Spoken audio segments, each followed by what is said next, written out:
Welcome to Leading Life and Leading People. My name is Rachel Cannon, and I'm an organizational development and HR practitioner and consultant who works to help individuals and organizations unlock more energy and capacity to do good and work together to meet needs. But being a mom, a nerd, an athlete, a friend, and a member of various communities, I've come to know that everyone can be a leader. Leadership is about bringing together the strengths and potential we all have as human beings and doing the work to sustain and grow the energy and capacity of everyone involved.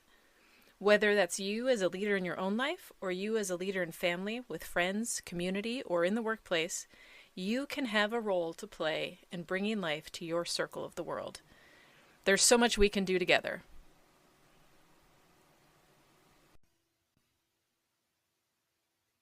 There's a tension that we all deal with every day. The desire to grow, the desire to flourish, along with the desire to be safe and to avoid pain. We often think of that as being at the opposite ends of the spectrum. But what if innovation and growth don't mean giving up safety, but simply finding a different way of creating it? So, a recent article in the Harvard Business Review examined how Microsoft became innovative again. Amidst the talk of specific business strategies, a few behaviors stood out to me. Having a purpose, or in other words, a reason for being. Second, gathering diverse voices. And then having a willingness to be vulnerable and depending on connections with people and trying new things.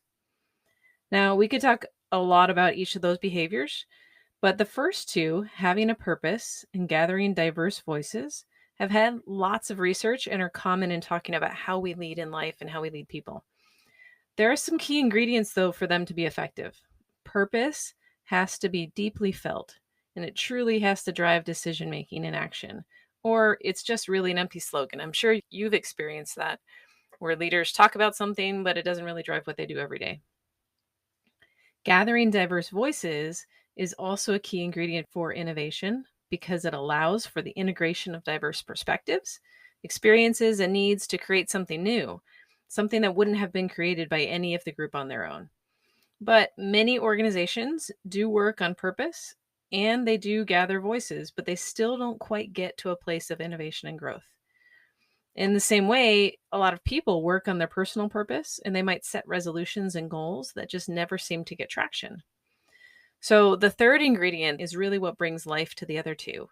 It's what I call connected vulnerability.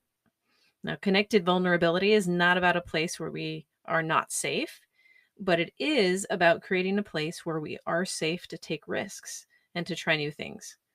And at the heart of connected vulnerability is creating a space of belonging. Now, Jean-Christophe Flatin, who's the president of Innovation, Science, Technology, and Mars Edge, he spoke about the relationship between belonging and innovation. He said belonging is at the heart of innovation. It leads to powerful ideation and execution. Innovation requires the ability to see things differently and bring unique viewpoints together, regardless of where they come from. Innovation also flourishes when people implement things together, thinking beyond functions and groups. To do that, you need to feel that you belong to something bigger. So let's take a minute and just talk about what it means to belong.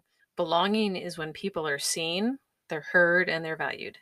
Now, a lot of times, the emphasis in creating belonging in organizations is all about recognizing and identifying each other's strengths and learning to work together to create something more. However, a key part of seeing, hearing, and valuing someone comes not only from their strengths, but also in allowing them room to grow and to try new things, to be vulnerable. So true belonging occurs when an organization not only values you at your best, but has your back for you to take a chance on growing, to try something new, to engage in the process of growth. And that process inherently brings failure in the course of learning. And we're not talking about huge failures, but learning requires that we try things, we fail, and we try and do it differently. So connected vulnerability is all about both allowing individuals to engage and move through moments of risk and uncertainty while acknowledging that they don't know yet how to do everything. But it also means not leaving them alone on an island of vulnerability. Now, Jack Sanger and Joseph Folkman found that connected vulnerability was 2 of the 10 traits of innovative leaders in their study of leaders, who were ranked as highest in innovation. And that was measured by their peers, subordinates, their bosses. Now, the first trait that they found was valuing their teams. Innovative leaders believe that the best and most innovative ideas come from the first levels of the organization, not from the top. In other words, it's not all about them.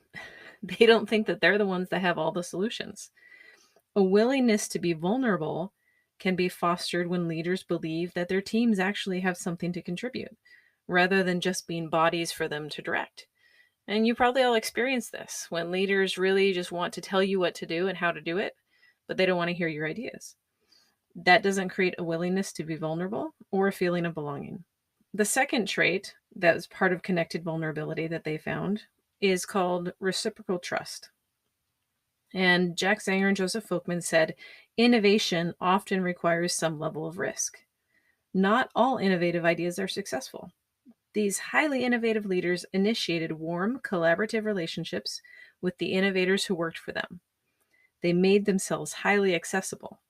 Colleagues knew that their leader would cover their backs and not throw them under the bus if something went wrong.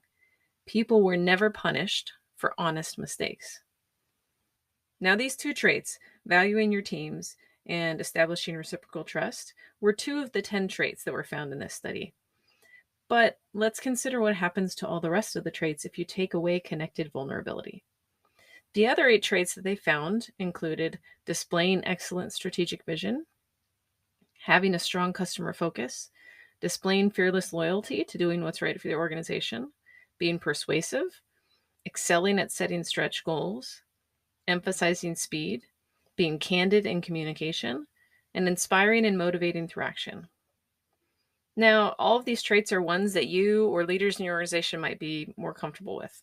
They're all about directing and focusing effort in the organization. But consider what happens if others don't believe that you have their back, that they're valued even when they're trying new things or figuring things out, or if the message they get is that they're there to execute ideas, not to have them. In other words, let's think about what happens if we don't practice connected vulnerability.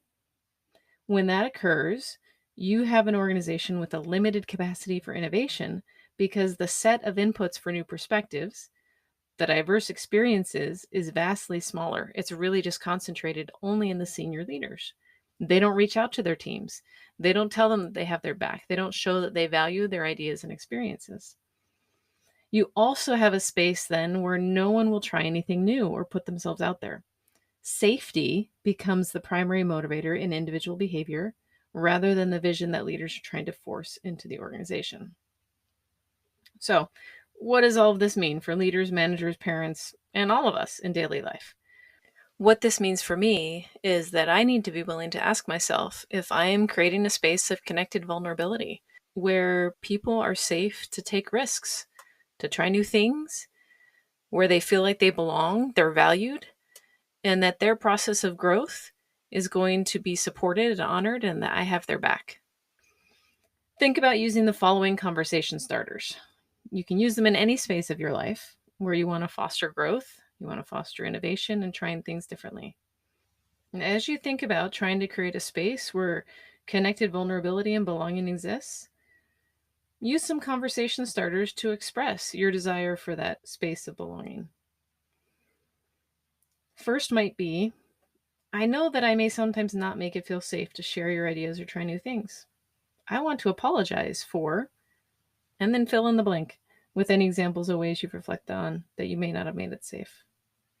Now, you'll notice that this first prompt has an acknowledgement of the ways we failed to make it safe. You might ask, why is this important? Well, when you're working to create a space of belonging that's deepened by connected vulnerability, as a leader, you can't ask only your team to be vulnerable and to be uncertain. It goes for us as parents or in other relationships as well. Acknowledging that you are human and that you make mistakes can go a long way in encouraging your team members to be willing to trust you with what belonging looks like for them. A second prompt to start the conversation could be, I know that you have valuable insights from your experience. What do you think we are missing? This one is powerful because It expresses our confidence that we can learn from someone else and our willingness. When people know that you're open to learning from them and that you value them, they become more willing to share their experiences. We can also learn from how past experiences might make it difficult for people now. You could try this prompt. What experiences have you had that make you feel like you can try new ideas at work? Which ones have made it harder to try new things? Another way to start the conversation is to see what someone else's vision is for what this team or the family or group can be. You might ask, what are you interested in improving? Or, I want this team, family, or group to be a place where we have each other's backs in learning, improving, and innovating. What does that look like for you? Remember, whenever we work together in groups and teams, we are all still just people. We are human, we make mistakes, and there is a reason we behave as we do. Try some of these prompts out. Give yourself a challenge to see how you can unlock innovation and growth by creating a space where the team or the group or your family is safe, not because they're perfect, but because they have each other's backs. Let me know your thoughts, reply in the comments, but thanks for joining us this time. Your voice matters. Let me know what your thoughts and questions are, and let's keep learning together about leading life and leading people.